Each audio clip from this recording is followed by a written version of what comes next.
मेरा यानी मौलिक चौकसी का श्रीजी कंस्ट्रक्शन की ओर से प्रेम भरा नमस्कार। मेरा और मेरी टीम का ये जो हेल्दी और लीक प्रूफ इंडिया बनाने का जो मिशन है, जिसके लिए 2020 में हमने YouTube माध्यम से श्रीजी कंस्ट्रक्शन की चैनल पे वाटरप्रूफिंग इंडस्ट्री के लिए जो कैसे वाटरप्रूफिंग करना चाहिए, वाटरप्रूफिंग क्यों होना चाहिए और किस तरह से किया जाना चाहिए, वो सब के लिए, इंफ्रास्ट्रक्चर के लिए, डेवलपर्स के लिए, बिल्डर्स के लिए, जो ये सीरीज में बहुत सारी वीडियोस अपलोड किया हुआ है, उसमें जो भी जानकारी दिया हुआ है, इसका आप लोगों का बहुत सहे दिल से मैं शुक्रिया अदा करना चाह रहा हूँ, क्योंकि बहुत अच्छा रिस्पांस मिल रहा है और कई लोगों को बहुत जानने को मिला है। ये सीरीज में मैंने करीबन 16 वीडियोस अपलोड आज तक किए हुए हैं, जिसमें बेसिक वाटरप्रूफिंग कैसे किया जाना चाहिए, उसमें क्या ध्यान रखना चाहिए, रिटेनिंग वॉल का वाटरप्रूफिंग कैसे किया जाना चाहिए, फिर राफ्ट फाउंडेशन का वाटरप्रूफिंग कैसे किया जाना चाहिए। उसके अलावा पोडियम्स है तो पोडियम में लैंडस्केप और हार्डस्केप, उसका वाटरप्रूफिंग कैसे किया जाना चाहिए। स्विमिंग पूल है, लिली पूल है, फाउंटेन है, तो उसका वाटरप्रूफिंग कैसे किया जाना चाहिए। उसके अलावा अंडरग्राउंड टैंक, ओवरहेड टैंक, उसका वाटरप्रूफिंग कैसे किया जाना चाहिए।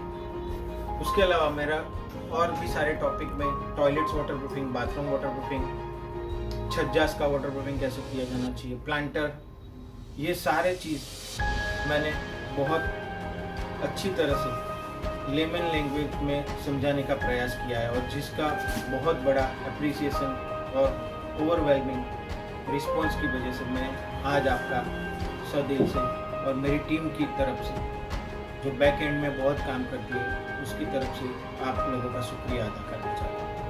और उसके लिए आप कोई भी क्वेरी हो तो मैं आप लोग मुझे info@srijiwaterproofing.com info@srijiwaterproofing.com पे लिख सकते हैं। मेरी वेबसाइट है www.srijiwaterproofing.com और मेरा मोबाइल नंबर है 9824505181। प्लीज़ मैं रिपीट करता हूँ, 9824505181। आज मैं एपॉक्सी से कोटिंग वाटरप्रूफिंग के लिए, waterproofing with the help of epoxy coating कैसे करना चाहिए। जनरली एक यूटिलिटी के हिसाब से और इंडिया में जो आज तक वाटरप्रूफिंग होते हैं, उसमें डायरेक्टली एपॉक्सी कोटिंग से वाटरप्रूफिंग नहीं होता है, वो पार्ट ऑफ सिस्टम के हिसाब से उसका कोटिंग होता है। अभी वाटरप्रूफिंग में एपॉक्सी जनरली जो हम यूज करते हैं स्ट्रक्चर में, इंफ्रास्ट्रक्चर में, बिल्डर्स के, डेवलपर्स के जो भी प्रोजेक्ट्स होते हैं या गवर्नमेंट्स के प्रोजेक्ट्स में एपॉक्सी हम यूज करते हैं, वो सॉल्वेंट बेस होते हैं, एक सॉल्वेंट फ्री भी होते हैं, वाटर बेस होते हैं, और आप देख भी सकते हैं वो वाटर बेस होता है, हाइब्रिड भी होते हैं। हाइब्रिड माने combination of the coal tar as well as epoxy, और EPU होता है, माने एपॉक्सी और PU का एपॉक्सी के साथ हाइब्रिड होता है। एपॉक्सी मॉइस्चर सेंसिटिव जो एरिया होता है वहां जनरली नहीं किया जाना चाहिए, पर उसमें कोई हाइब्रिड इंग्रेडिएंट आ जाता है और उसका कोई प्रोडक्ट डेवलप होता है तो वो हम यूज कर सकते हैं। जैसे कोल्टार एपॉक्सी हम बिलो ग्रेड स्ट्रक्चर यूज करते हैं, पर epoxy below grade structure use नहीं कर सकते।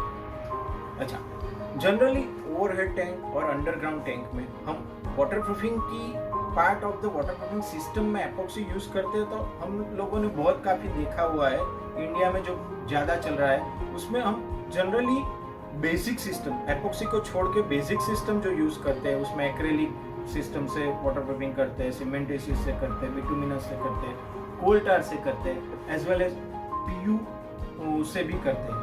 पर उसके साथ हमको एपॉक्सी जो यूज करना हो, particularly underground tank as well as overhead tank में, तो उसमें हम वाटर बेस्ड एपॉक्सी यूज करते हैं। वो मैं एक नॉलेज के लिए अभी शेयर कर रहा हूँ कि एमवाई के आर्मेंट कंपनी है, उसमें आप एमवाई के फ्लोआर कोट EFG करके उससे वो प्रोडक्ट से यूज कर सकते हो, या डॉक्टर फिक्सिट में आप डैमगार्ड से यूज करते हो। ये दोनों प्रोडक्ट से आप कोटिंग करोगे उसके 3 coat, internal area of the overhead tank as well as underground tank. तो आपका इनसाइड का पिक्चर CFTRI अप्रूव्ड माने फूड ग्रेड अप्रूव्ड होगा। उसमें जो भी पानी भरा जाएगा या जो भी पानी रहेगा वो कॉन्टामिनेशन उसमें कुछ भी नहीं होगा, माने वो इंटेक रहेगा। तो उसके लिए एपॉक्सी कोटिंग एक जनरली ज़्यादा यूज होता है अंडरग्राउंड टैंक में, ओवरहेड टैंक में, फूड ग्रेड के लिए। फिर STP टैंक होती है या ETP होती है, वो उसमें कंक्रीट को प्रोटेक्ट करने के लिए जो भी एसिडिक या केमिकल्स के जो भी अटैक्स होते हैं कंक्रीट पे, तो उसको एक प्रिवेंटिव मेजर के लिए उसका एक प्रिवेंशन, कंक्रीट का कोरोड नहीं होए, कंक्रीट का डिटोरिएशन नहीं होए, उसके लिए जो होता है उसमें STP और ETP टैंक में एपॉक्सी कोटिंग होता है। और उसका थोड़ा बहुत एक अलग तरीके से उससे वाटरप्रूफिंग भी होता है, पर आइडियली वाटरप्रूफिंग के लिए वाटरप्रूफिंग प्रोडक्ट यूज करना चाहिए और उसके ऊपर हमको ये कोटिंग यूज करना चाहिए STP और ETP टैंक में। जैसे एग्जांपल के तौर पे एमवाई के आर्मेंट में, एमवाई के रियार्म कोट सिटी के आप 3 कोट कर सकते हो। उससे एसिडिक अटैक केमिकल की वजह से स्ट्रक्चर पे नहीं होता है और स्ट्रक्चर इंटेक रहता है, इसकी वजह से वाटरप्रूफिंग इंटेक रहता है as well as coating intake रहता है। तो ultimately the service life of the utility जो हमको चाहिए वो मिल पाती है।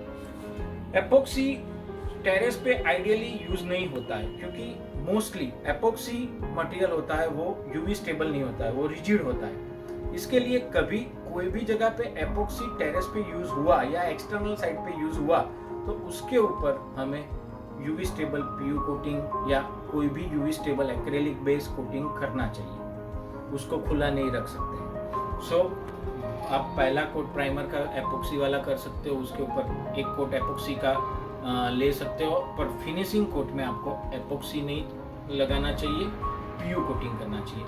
पर एपॉक्सी करते हो तो वो कंसील्ड कोट में आ जाना चाहिए।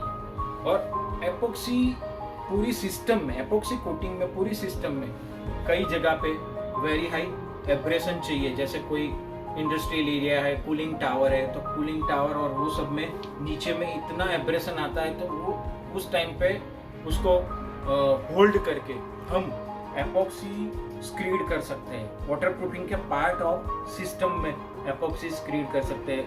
कैनाल्स में भी रिपेयरिंग के लिए एपॉक्सी स्क्रीड कर सकते हैं। सबमर्ज कंडीशन में भी हम एपॉक्सी स्क्रीड कर सकते हैं। माने एपॉक्सी एक चीज की तरह से सिंपली ऐसा वन लाइन स्टेटमेंट में ऐसा कहा जा सकता है कि एपॉक्सी कोटिंग वो वाटरप्रूफिंग सिस्टम के पार्ट का एक कंपोनेंट है। पूरा एपॉक्सी कोटिंग करके सिस्टम डिफाइन करना शायद मुश्किल हो सकता है, या फिर वो as per the situation we have to decide the same. Epoxy coating में हमें क्या ध्यान रखना चाहिए? एक तो सबसे बड़ा उसका मिक्सिंग प्रॉपरली होना चाहिए। बेस, हार्डनर और जो भी फिलर मटेरियल है उसका प्रपोर्शन वेज के हिसाब से और वेट या वॉल्यूम के हिसाब से बढ़िया सा होना चाहिए। उसको मिक्सिंग प्रॉपरली होना चाहिए, उसका मिक्सिंग स्टरर से, ड्रिल मशीन से सही होना चाहिए, पैडल मिक्सचर से सही होना चाहिए। उसकी पॉट लाइफ हमें पहले जान लेनी चाहिए। वो TDS के हिसाब से, टेक्निकल डेटा शीट के हिसाब से उसकी TDS जो भी होती है, माने उसमें जो भी पॉट लाइफ होती है, वो पॉट लाइफ में वो बनाया हुआ अपना मटेरियल यूज होना चाहिए। वो हमको पहले से पता होना चाहिए कि इतनी पॉट लाइफ मिल रही है, तो उस हिसाब से हमें लेकर लेबर का एकोमोडेशन करना चाहिए और उस हिसाब से काम करना चाहिए, जिससे काम भी बढ़िया हो सके और मटेरियल का वेस्टेज भी नहीं होए और सब प्रिकॉशन के साथ सही हो सके। तीसरी बेसिक जानकारी के लिए एपॉक्सी में हमें सेफ्टी मेजर बहुत बहुत बहुत रखने चाहिए। सीमेंटेशियस एक्रेलिक बेस में इतना टेंशन वाला मटेरियल नहीं होता है, ये क्रिटिकल मटेरियल होता है जिससे हमें स्पेक्स, ग्लोव्स, गोगल्स पहनने चाहिए, हैंड ग्लोव्स पहनने चाहिए, सेफ्टी शूज और फुल स्लीव वाले कपड़े पहनने चाहिए, जिससे कहीं भी एपॉक्सी का कोई भी चीज़ कोटिंग का हमको नहीं छुए और हमारी हेल्थ सही रहे और कोई भी काम बढ़िया सा हो सके और हम उसको इजीली कर सके। सो एपॉक्सी कोटिंग में आज मैं इतना ही कहना चाहूँगा कि epoxy coating is always use as a part of the waterproofing complete system. वो यूवी स्टेबल नहीं होता है, उसमें मिक्सिंग का बहुत ध्यान रखना होता है, पॉट लाइफ का as well as safety measures का। और आज मैं ये जो माहौल चल रहा है कोरोना का हमारे पूरे देश में, इंडिया में, ये जो कोरोना का माहौल चल रहा है, हम लोग देख रहे हैं कि दिवाली के बाद ये फिर से दूसरा दौर एकदम स्पीडी और अनप्रिडिक्टेबल लेवल पे आ रहा है। तो मैं आप सबको रिक्वेस्ट करूँगा कि प्लीज़ मास्क पहनिए, क्योंकि अभी मास्क ही हमारे लिए वैक्सीन है।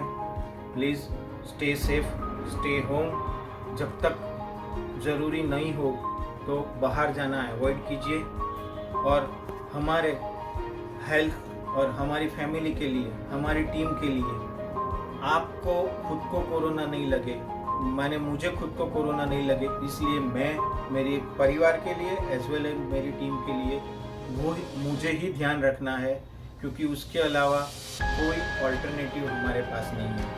सो मुझे सुनने के लिए वंस अगेन थैंक यू, शुक्रिया। खुश रहे, मस्त रहे, स्वस्थ रहे, पर अस्त व्यस्त न रहे। जय हिंद।